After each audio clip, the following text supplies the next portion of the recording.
স্বামী বিদেশে। আমার স্বামী বিয়ে করে আমাকে রেখে চলে গেছে। 3 বছর হলো। 3 বছর পর আবার দেশে ফিরল 1 মাসের ছুটির জন্য। কিন্তু আমার একটা সমস্যা ছিল। আমার জরায়ুর টিউমার ছিল। আমি অপারেশন করেছি বিয়ের আগে। তাই আমার কোনোদিনও বাচ্চা হবে না। আমার স্বামী বিদেশ থেকে আসলো। আমরা 1 মাস একসঙ্গে মেলামেশা করলাম। কিন্তু আমার স্বামী আসার পর আমার পিরিয়ড হয়েছিল। আমার শাশুড়ি এবং আমার মা। আমার শাশুড়ি বলল আমাকে যে, কোনো ব্যবস্থা নিও না, এবার তুমি বাচ্চা নাও। আমি বললাম হ্যাঁ, কিন্তু আমি জানি আমার কোনোদিনও বাচ্চা হবে না। তারপরে আমরা ছিলাম 1 মাস। থাকার পর 2 মাস পর আমার শাশুড়ি আমাকে বলল, তুমি কি কনসিভ করো নাই? আমি বললাম না, আমি কনসিভ করি নাই। তখন আমার শাশুড়ি বলল, ঠিক আছে, আচ্ছা।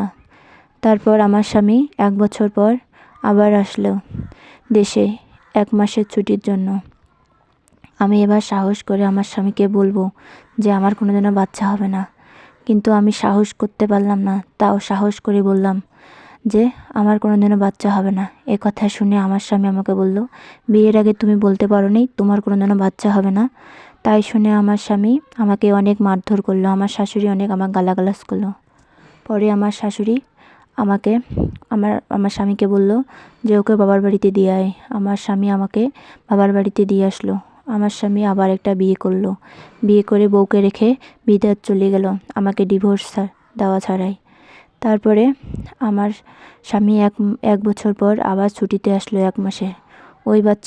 ওই বউরও বাচ্চা হচ্ছিল না। তার জন্য তারা ডাক্তারের কাছে গেল।